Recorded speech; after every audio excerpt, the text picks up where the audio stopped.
विषय वस्तु के आधार पर। ये दो प्रकार का होता है, लिखित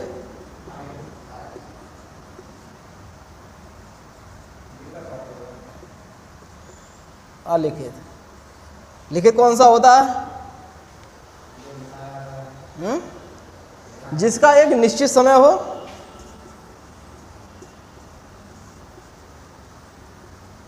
निश्चित अवधि हो लिखने की, और इसका कोई काल ना हो, ठीक है, समय, हाँ समय ना हो, लिखने का कोई निश्चित कार्य क्रियाकलाप ना हो, कोई समय ना हो, ऐसे संविधान को हम क्या कहेंगे? अलिखित संविधान। और जिसका एक निश्चित समय हो, जिसके एक किसी सभा द्वारा लिखा गया हो, किसी सभा का गठन हुआ हो, ऐसे संविधान को हम क्या कहेंगे? लिखित संविधान, ठीक है। जिसकी एक अवधि हो, जैसे हमारा संविधान बना है कितने? 2 साल 11 माह 18 दिन में, तो इसकी एक अवधि है। संविधान सभा का गठन हुआ था, ये भी पता है कब हुआ था, बैठकें हुई थी, ये निश्चित है। ऐसे संविधान को हम क्या कहेंगे? लिखित संविधान। और जिसका कोई अता पता ना हो कि कब बनाया गया, कैसे बनाया गया, क्या चीज़ है, यानी पुरानी परंपराओं के आधार पर ही न्याय अन्याय हो रहा हो, ठीक है, न्याय सुनाया जा रहा हो, ऐसे संविधान को हम क्या कहेंगे? अलिखित संविधान। इसका ये मतलब नहीं है कि लिखा हुआ नहीं है, लेकिन जो पुरानी परंपराएं हैं उसी के आधार पर न्याय या कार्यवाही होती है या शासन चलता है, ठीक है। ऐसे संविधान को हम क्या कहेंगे? अलिखित संविधान। इसका अगर उदाहरण हम माने तो सबसे अच्छा उदाहरण कौन सा होगा? भारत। और इसका यूनाइटेड किंगडम, ठीक है, यानी कि इंग्लैंड। सही है, समझ में आ गई? अब लिखोगे परिभाषा विषय वस्तु के आधार पर, ठीक है। संविधान का वर्गीकरण ऐसे लिखी पहले, फिर उसका लिखिए विषय वस्तु के आधार पर, फिर लिखो लिखित संविधान और अलिखित। ऐसा संविधान जिसके अधिकांश प्रावधान एक निश्चित समय पर लिखा गया है, ऐसे संविधान को लिखित संविधान कहते हैं। हाँ सही है। और जिसके प्रावधान निश्चित समय पर लिखे गए हों, ठीक है। परिभाषा अपनी तरफ से बनाओ तो और अच्छा है, सही है, फिर तुम्हारे माइंड में घुसा रहेगा सदैव। जब पहली बार पढ़ाया था तब समझ में नहीं आया, वो आज समझ में आ रहा होगा ये चीज़ें, ठीक है। उदाहरण में लिखिए भारत, अमेरिका, ऑस्ट्रेलिया आदि।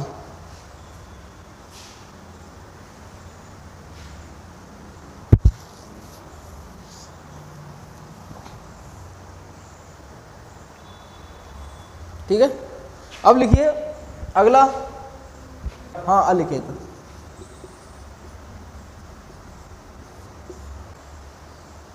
ऐसा संविधान जिसमें अधिकांश प्रावधान एक निश्चित समय में नहीं लिखे गए हों, ऐसे संविधान को हम अलिखित संविधान कहेंगे। सबसे अच्छा उदाहरण इसका यूके यानी यूनाइटेड किंगडम, इंग्लैंड। अपने भारत में यूके कहाँ पे है?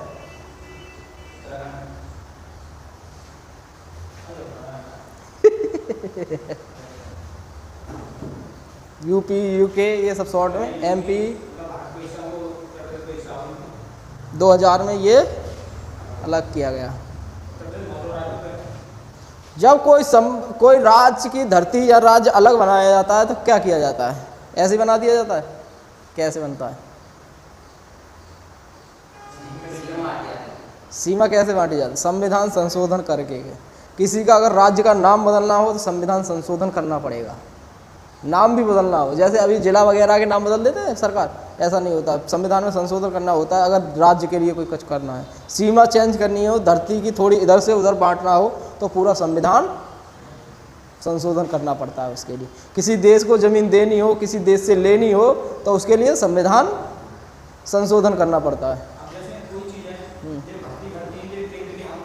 2015 में भारत ने बांग्लादेश को ज़मीन दी, ठीक है, थोड़ी सी, 2015 में मोदी जी के ज़माने में, ठीक है। उसमें 100वां संविधान पढ़ना, 100वां संविधान संशोधन करके तब ज़मीन दी गई है, ठीक है। तो जब कोई ज़मीन इधर से उधर की जाती है देश के लिए तो उसका संविधान संशोधन होता है।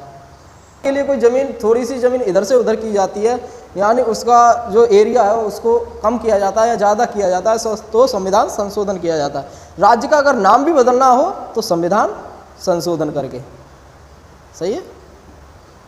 बिना संविधान संशोधन के कुछ नहीं होने वाला। लेकिन ये जिला वगैरह या किसी एरिया का, गांव का नाम बदलना हो तो सरकारें बदल देती हैं। गांव वगैरह का नाम बदलना हो तो ये डीएम बदल सकते हैं, डीएम के हस्ताक्षर होकर के, सही है। प्रस्ताव भेजा जाता है, लेकिन राज्य सरकार को ही अगर गांव का नाम बदलना भी हो, सही है। पूरा मतलब कि ऊपर से नीचे तक पूरा चेंज होता हुआ आता है, तो पहले राज्य सरकार से चेंज होता हुआ आता है ऊपर से, यहाँ सही है। ऐसे होता है अगर गांव का नाम भी बदलना हो, सही है। अगला है संविधान संशोधन के आधार पर।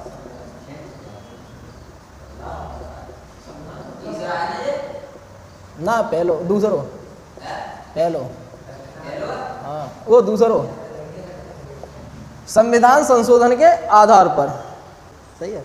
तो ये दो प्रकार का होता है, एक होता है लचीला और दूसरा होता है कठोर, ठीक है। तो लचीला उसे कहते हैं जिसका संविधान संशोधन यानी कि बदलाव आसानी से किया जा सके संविधान में, ऐसे संविधान को हम क्या कहेंगे, लचीला संविधान। और जिसके संविधान संशोधन की प्रक्रिया कठोर हो, बहुत ज़्यादा दृढ़ हो, मतलब कि बदलने में बहुत ज़्यादा समय लगे, नियम लगे, बहुत ज़्यादा हेर फेर हो, बहुत ज़्यादा क्रियाकलाप करने पड़ते हैं, ऐसे को हम कठोर संविधान कहते हैं, सही है। तो इसका सबसे अच्छा उदाहरण मिलेगा तो अमेरिका, और इसका वही यूके, सबसे अच्छा उदाहरण। अमेरिका का संविधान संशोधन आसानी से नहीं हो सकता है, ठीक है। स्विट्जरलैंड हुआ, ये देश ऐसे हैं जिनका संविधान संशोधन आसानी से नहीं होगा। लेकिन यूके मतलब कि वो परंपराओं से ग्रसित देश है, परंपराओं के आधार पर जिसके नियम हों तो उसमें थोड़े चेंजिंग जल्दी लाई जा सकती है, ठीक है। अब जैसे मान लीजिए भारत का संविधान कैसा है, दोनों का मिश्रण,